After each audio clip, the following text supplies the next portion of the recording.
उर्मिला विवाद जो है वो जन्मा है सिर्फ और सिर्फ धैर्य और संयम की कमी की वजह से।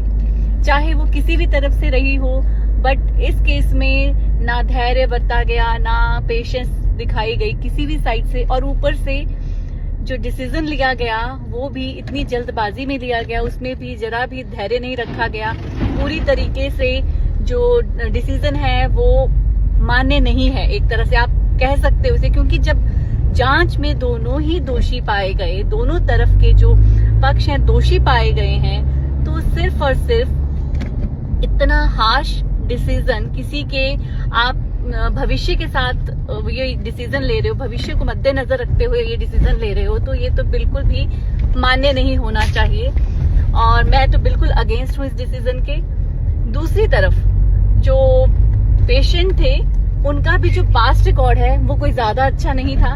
उनके खिलाफ पहले ही FIR दर्ज हो चुकी थी किसी और केस में। और अगर हम देखें दूसरे नजरिए से कि डॉक्टर साहब का जो पास्ट रिकॉर्ड है वो बहुत ही उम्दा है।